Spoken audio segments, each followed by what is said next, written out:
Donc ce soir, je voulais voir avec vous quel est ton combat. Donc au lieu de rentrer tout de suite directement dans ces questions-là, j'aimerais vous poser une autre question. Quand je vous dis réchauffement climatique, inflation, guerre, crise sanitaire, est-ce que comme moi, vous êtes un petit peu sous ces informations-là quotidiennement par l'actualité et que ça vous vous sentez un petit peu impuissant, démuni face à toutes ces nouvelles qui arrivent chaque jour? Si vous êtes comme moi, vous êtes aussi comme 53% des Français. Selon une étude qui vient de septembre 2020 de la Fondation Jean Jaurès, 53% des Français disent souffrir d'une fatigue informationnelle. Donc, qu'est-ce que la fatigue informationnelle?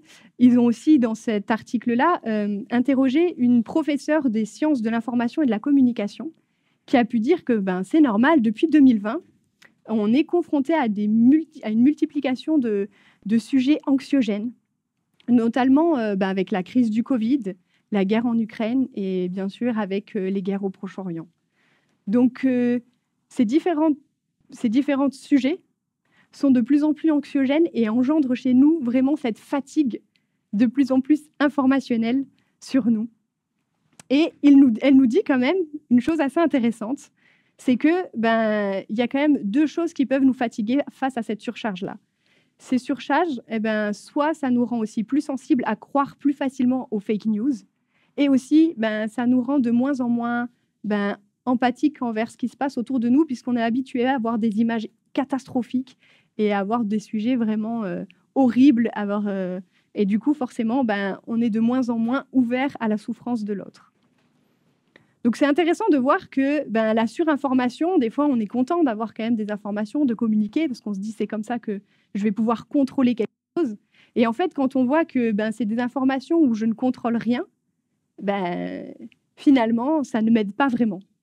Bon, il propose quand même deux pistes. Je ne vais pas vous laisser juste avec ce constat un peu triste de vous dire arrêtez de vous informer, c'est triste. Non. Il y a quand même deux choses qu'il nous propose. Il nous dit qu'il y a soit de faire le choix aussi dans les informations que l'on voit. C'est pas de rester déconnecté et d'aller vivre à la montagne tout seul. Rester quand même connecté avec les gens, c'est quand même pas mal. Mais d'éviter de vous surinformer et aussi de rester en lien avec des activités qui nous rendent vraiment, qui nous permettent d'agir. Donc si pour moi, concrètement, si pour moi le réchauffement climatique, et je me rends compte que c'est quelque chose sur lequel j'ai envie d'agir, je vais m'engager dans une association écologique parce que j'ai envie d'agir pour la planète et j'ai envie de faire quelque chose. Et finalement, c'est ce qu'il proposait, c'est de se dire, je vais essayer de pas forcément me décentrer, mais de rester quand même finalement impliqué. Alors pourquoi je vous parle de cette histoire-là? C'est parce que je pense que comme nous, le personnage dont je vais vous parler, elle a peut-être l'impression de subir des choses qu'elle n'a pas vraiment choisies. Parce que je ne sais pas si comme moi, vous avez aussi l'impression de subir aussi toutes ces nouvelles-là et de ne pas vraiment être actif. Et j'aimerais vous poser cette petite question. Est-ce que vous connaissez le personnage dont je vais vous parler? C'est un personnage secondaire. Je vais vous donner quelques petits indices aussi. Si vous trouvez, on verra ce que vous allez pouvoir gagner. Parce que ça dépend combien de personnes trouvent. Je ne vais pas vous mentir. Alors, si je vous dis pavé, ou alors pierre ou charbon incandescent et charbon ardent, ce sont les significations de son prénom. Voilà, si la prochaine fois vous rencontrez quelqu'un, au lieu de vous présenter normalement, n'hésitez pas à dire la signification de votre prénom. Ça peut être pas mal pour commencer une discussion. Donc, elle se trouve dans l'Ancien Testament. C'est un personnage, c'est vrai, secondaire. Et j'ai juste choisi ça parce que je me suis dit, j'ai pas trop envie de perdre. Donc, si vous ne trouvez pas, je suis quand même contente. Mais gardez à l'esprit peut-être la deuxième signification, pierre ou charbon incandescent, parce que je trouve que ça montre vraiment la personnalité du personnage dont je vais vous parler. Donc, je ne sais pas, est-ce qu'il y en a qui veulent quand même tenter un coup pour... sauf ceux qui ont déjà l'information. Bon, c'est pas grave. C'était Ritspa. Donc déjà, je comprends parce que c'est vrai qu'on n'a pas forcément souvent...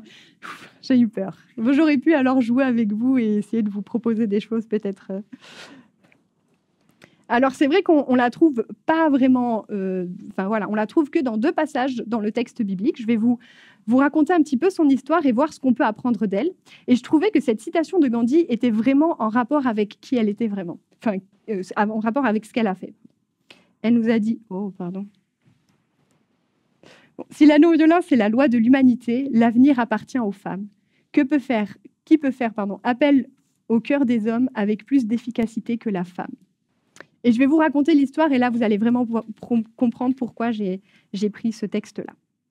Alors finalement, Rizpa, elle apparaît 2 fois dans le texte biblique. Donc si vous voulez voir son histoire, vous pouvez aller voir dans 2 Samuel 21. La première fois qu'elle apparaît, c'est dans 2 Samuel 3, et c'est là qu'on apprend que c'est une concubine finalement de Saül, et que la première fois qu'elle apparaît dans l'histoire, elle intervient dans un conflit. Elle intervient entre 2 hommes qui, pour montrer leur pouvoir, la prennent comme objet, en fait. Et finalement, c'est la mort de Saül. Et cette concubine, elle se trouve dans les mains de chefs de l'armée de Saül. Et le fils du roi lui dit, attends, tu es en train de prendre une femme qui n'est pas à toi, c'est pas normal, donc rends-la-moi. Et finalement, ils se disputent. Il y a une guerre qui est un petit peu contre eux. Le chef des armées décide de partir ailleurs. Mais bon, il va mourir par la suite. Et Rizpa se trouve là-dedans, l'objet de conflits entre 2 hommes et dans la violence. Et la deuxième fois qu'elle apparaît, c'est aussi dans un moment de violence. Et là aussi, c'est des hommes qui ont décidé des choix auxquels elle aurait peut-être aimé ne pas avoir à faire.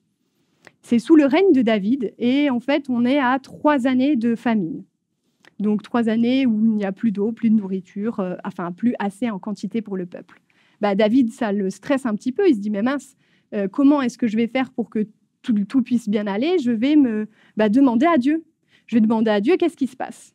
Et là, finalement, il demande à Dieu les causes de cette famine. Et là, c'est un peu surprenant parce que Dieu va lui donner cette réponse. Il va lui dire que si la famine est là, c'est finalement à cause de ce que Saül a fait aux Gabaonites, donc à un autre peuple, parce qu'il a tué des gens. Et voilà finalement le retentissement de ces actes-là, les conséquences de cet acte-là. Alors David, il se dit, c'est bon, j'ai trouvé la cause, j'ai juste à aller voir les Gabaonites, je leur demande qu'est-ce qu'ils veulent pour réparer tout ça, puis après c'est bon.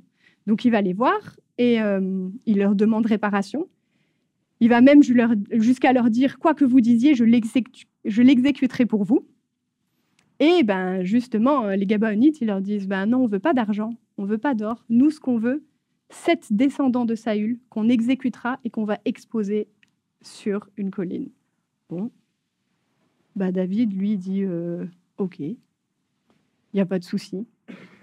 Je vais juste éviter quand même un fils, parce que c'était le fils de Jonathan auquel j'avais fait une alliance. Donc, je ne vais peut-être pas le mettre lui, mais je vais trouver cet autre fils, il va les donner. Et finalement, l'exécution se fait. Et si je vous parle de Rizpa, c'est que dans ces fils-là, il y en a 2 qui lui appartiennent. Et là, encore une fois, elle n'a aucun pouvoir, aucune possibilité de s'immiscer dans la cour du roi, aucune possibilité d'influencer ses décisions, ni même de participer à cette rencontre. Et donc, elle va subir les conséquences. Et elle va devoir voir l'exécution et l'exposition de ces 7 personnes sur ce mont-là. Mais finalement, Rizpa, elle n'est pas juste là pour être citée comme ça, elle va faire quelque chose qui est beaucoup plus fort. Et finalement, c'est la seule fois où on la voit agir, et ces agissements vont avoir des conséquences qui sont bien plus forts que ce qui peut paraître. Donc ce qu'elle fait, c'est qu'elle prend un sac, elle l'étendit sur le rocher. Depuis le commencement de la moisson jusqu'à ce que l'eau du ciel tombe sur eux, elle empêchait les oiseaux du ciel de se poser sur eux pendant le jour et les animaux sauvages pendant la nuit. Ce qu'elle fait, c'est qu'elle va rendre dignité à ces hommes qui ont perdu toute la dignité qu'on leur avait donnée. Elle va se battre pour que ces hommes-là ne puissent ne pas être vraiment encore plus humiliés qu'ils ne l'ont déjà été. Et elle se bat avec sa manière, c'est-à-dire jour et nuit, rester auprès d'eux et se dire que peut-être par son action, elle va pouvoir agir. Et c'est vrai, c'est ça qui s'est passé. C'est que son action n'a pas laissé indifférents les gens. Ils sont allés voir finalement le roi et ils lui ont dit il y a quelque chose qui se passe là-bas. Il y a une femme qui est en train de se battre pour les corps. Donc voilà, quoi, je préfère juste te prévenir. Et finalement, David décide de récupérer tous les corps et de leur redonner une sépulture. Donc sans un mot, elle parle d'une promesse. Elle parle vraiment d'un possible, du divin. C'est vraiment une femme de miséricorde et de justice qui va même jusqu'à agrandir son amour, pas que pour ses 2 fils, puisqu'elle a vraiment été, elle a protégé les 7 corps, et pas uniquement les 2 corps qu'il y avait. Et si je vous parle de cette femme, c'est que je trouve que finalement, elle a réussi quelque chose que David n'a pas réussi. David s'est demandé pourquoi il y avait la famine. Et finalement, à la fin, l'eau n'est tombée que, la moisson, elle est arrivée que finalement, après, quand il a redonné la bonne sépulture à tous ces personnes mortes. Pardon. Et parce que finalement, c'est que Ritzpa qui, par son caractère, qui a montré le caractère de Dieu et qui a pu laisser fléchir Dieu en faveur du pays. Et c'est ça qui est magnifique. C'est pas David qui s'est dit, écoute, moi on m'a dit qu'il y avait un problème, je vais essayer de voir comment régler ce problème-là. Et puis finalement, c'est bon, on sera OK. Dieu sera d'accord avec ce qui s'est passé. Et puis après, la famine, il n'y aura plus de famine. Non, on se rend compte que la famine s'est arrêtée uniquement parce qu'elle s'est battue pour ces hommes-là. Elle s'est battue pour leur rendre leur dignité et elle s'est battue pour casser ce cycle de la violence. Et c'est ça qui est beau dans ce passage-là. Donc, si on peut retenir quelques points clés finalement de cette histoire, c'est cette pédagogie de Dieu. Il est juste là, à côté, et finalement, il laisse quand même David faire ses choix. Il lui dit, si tu viens à moi, si tu me consultes, je vais pouvoir t'aider. Il a consulté une première fois pour avoir la cause de la famine, mais finalement, on voit que par la suite, il n'a pas du tout consulté pour savoir comment régler ces choses-là. Il a consulté qu'une seule fois Dieu. Et Dieu, il s'est laissé fléchir uniquement parce que Ritzpa s'est battu pour ces hommes-là. La deuxième chose, c'est la résilience de cette femme. Et je pense que vous avez plusieurs exemples de ces hommes et de ces femmes qui, après des chocs, des traumatismes assez horribles, ont réussi à faire des choses exceptionnelles et à se battre pour d'autres personnes. C'est Ritzpa. La première fois, elle a déjà été l'objet de disputes entre 2 hommes. C'était juste un abus de pouvoir. Elle était là entre les 2. Et puis là, elle perd ses fils, encore une fois. Mais du coup, elle décide de se battre d'une autre manière. Elle décide de se dire que ce n'est pas fini et qu'elle peut quand même faire quelque chose. La troisième, c'est forcément sa force et son courage. Parce que je ne sais pas si, comme elle, vous iriez, je ne sais pas combien de jours, chasser des oiseaux ou des animaux sauvages près de corps, puisqu'en plus, je pense que ça doit amener quand même pas mal d'animaux. Mais du coup, c'est sa persévérance, cette force-là de cette femme-là. Et son amour qui dépasse juste, ce n'est pas uniquement pour ses fils. Son amour va bien au-delà. Et du coup, je pense que c'est pour ça qu'il y a ce caractère de Dieu qui est révélé. Non, il n'y a plus. Ah si. Ah. C'est pas la même sur le truc, pardon, je suis perdue. Et du coup, c'est le caractère de Dieu qui est révélé par Ritzpa. Elle va montrer qui est vraiment Dieu, que c'est un Dieu de non-violence, c'est un Dieu qui rend digne et c'est un Dieu qui aime abondamment. Voilà, du coup, les points clés de cette histoire-là. Et je pense qu'elle peut aussi nous parler aujourd'hui, puisque j'imagine que comme Ritzpa, vous pouvez des fois vous sentir peut-être démunis. Alors, pas autant, parce qu'on ne vit pas tous les jours des exécutions de personnes que l'on aime et de personnes avec qui on est proche, mais des conséquences, des fois, de choix qu'on n'a pas forcément fait. Et finalement, ça se retrouve sur notre quotidien, ça se retrouve autour de nous. Et peut-être que le choix, c'est pas, c'est pas de se battre et de crier. Parfois, c'est peut-être d'agir d'une autre manière, de montrer une autre direction, de montrer la voie de la non-violence pour interpeller les gens et pour montrer qui est vraiment Dieu et qu'est-ce qu'il a vraiment fait pour moi. Donc maintenant, j'aimerais juste vous laisser avec ces quelques questions pour finir, pour votre nouvelle semaine, de vous dire, qui est ton Dieu? Parce que pour moi, Ritspa, si elle a fait ça, c'est que son Dieu, c'était vraiment ce Dieu d'amour, ce Dieu qui cherchait à tout prix à briser cette violence-là. Donc, qui est ton Dieu? La deuxième question, c'est pourquoi veux-tu rester debout? Quelles sont tes batailles?